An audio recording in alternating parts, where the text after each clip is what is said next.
15 फरवरी 2026 कोलंबो श्रीलंका। एक cricket match, 22 खिलाड़ी, 20 overs और 3 घंटे। लेकिन इन 3 घंटे के अंदर $250 मिलियन का सौदा होता है।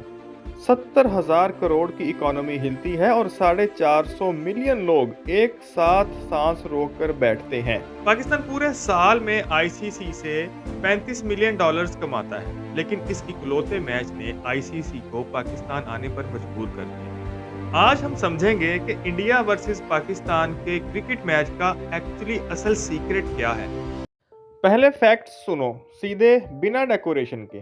जियो स्टार, इंडिया का सबसे बड़ा ब्रॉडकास्टर, इसने सिर्फ इंडिया में आईसीसी मैचेस दिखाने के लिए $3 बिलियन दिए हैं, सिर्फ 4 साल के लिए, 2024 से 2027 तक। और ये पूरा डील एक ही एजम्पशन पर खड़ा था कि इंडिया और पाकिस्तान हर टूर्नामेंट में एक बार जरूर खेलेंगे। सिर्फ वो एक मैच $250 मिलियन का है। जी हाँ, एक दिन में $250 मिलियन। पाकिस्तान का पूरे साल का आईसीसी इनकम कितना है? $34.5 मिलियन। यानी कि एक मैच की अर्निंग, जो आईसीसी की अर्निंग है $250 मिलियन, वो पाकिस्तान के पूरे साल की अर्निंग का 7 गुना है। और अगर वो मैच कैंसिल होता, जियो स्टार को 200 करोड़ से 250 करोड़ की एड रेवेन्यूज लॉस होती, सिर्फ एक दिन में। एक 10 सेकंड का ad slot India versus Pakistan match में कितने का था? 40 लाख। 10 सेकंड, 40 लाख रुपए। और 15 फरवरी को जब मैच हुआ, 450 मिलियन लोग उसे देख रहे थे। जियो हॉटस्टार पे रिकॉर्ड ब्रेकिंग व्यूअरशिप के साथ सिर्फ इंडिया में 173 मिलियन टीवी व्यूअर्स और 225 मिलियन डिजिटल व्यूअर्स। ये सिर्फ क्रिकेट नहीं है, ये एक इकोनॉमी है, एक बिजनेस मॉडल है। और पाकिस्तान उस मॉडल का एक ऐसा पीस है जिसे कोई रिप्लेस नहीं कर सकता। अब अंडरस्टैंड करते हैं आईसीसी का सीक्रेट। आईसीसी यानी international cricket council cricket teams की 108 बोर्ड्स की गवर्निंग बॉडी है। हर साल आईसीसी अपने टूर्नामेंट से जो रेवेन्यू अर्न करता है, वो अपने तमाम मेंबर्स में परसेंटेज के अकॉर्डिंग डिस्ट्रीब्यूट करता है। 2024 से 2027 के साइकिल में ये फिगर $600 मिलियन पर ईयर था। और ये $600 मिलियन कहाँ से आता है? ज़्यादातर इंडिया से। इंडियन ब्रॉडकास्टर्स और स्पॉन्सर्स आईसीसी की 70% से 80% ग्लोबल वेल्थ जनरेट करते हैं।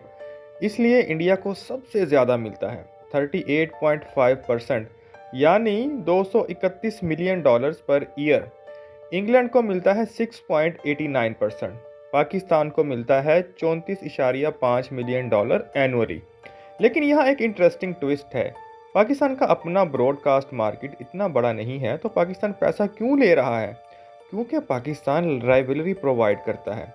वो इंडिया की अर्निंग पावर को एम्पलीफायर करता है। ब्रॉडकास्टर्स $3 बिलियन इसलिए देते हैं क्योंकि उन्हें गारंटी मिलती है कि इंडिया पाकिस्तान मैच होगा। अगर वो गारंटी नहीं होती तो वो $3 बिलियन का डील $3 बिलियन का नहीं रहता।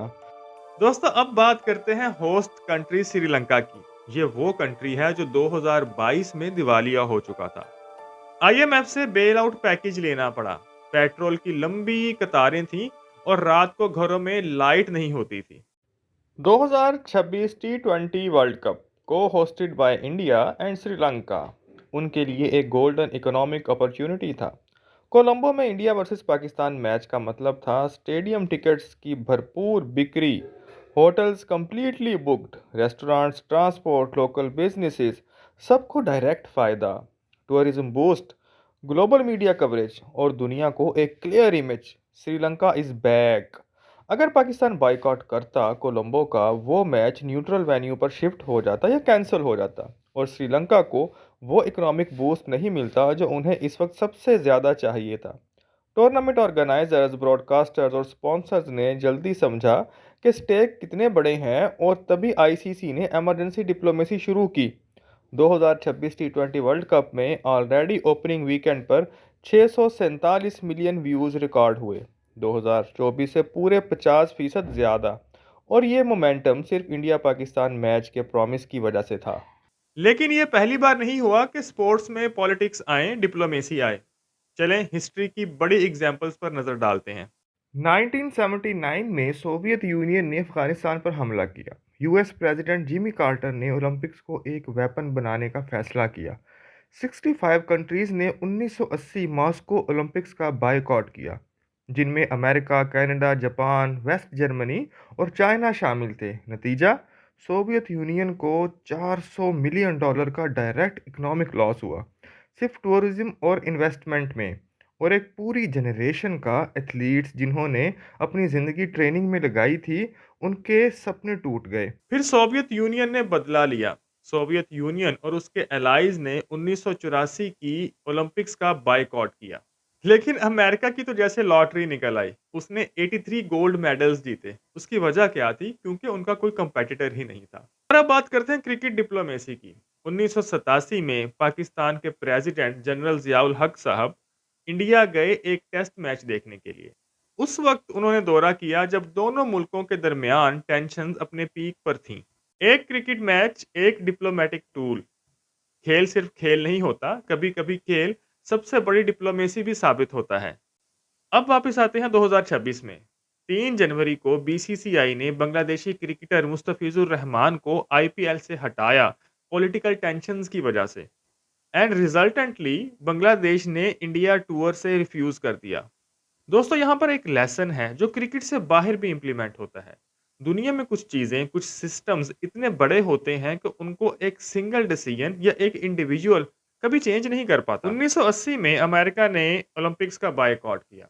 सोवियत यूनियन ने अफगानिस्तान 9 साल बाद भी नहीं छोड़ा, क्योंकि कुछ सिस्टम्स इतने पावरफुल और इतने बड़े होते हैं कि उनको एक अकेला फैसला, एक अकेला डिसीजन शेक नहीं कर पाता। 2026 में पाकिस्तान ने बाइकॉट की कोशिश की, लेकिन आईसीसी ने उसको दोबारा खेलने पर सिर्फ 10 दिन में कन्विंस कर लिया।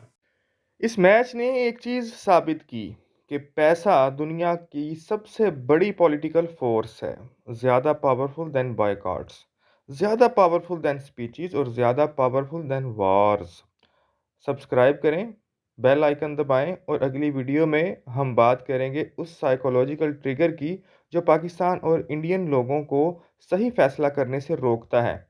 पाकिस्तान जिंदाबाद।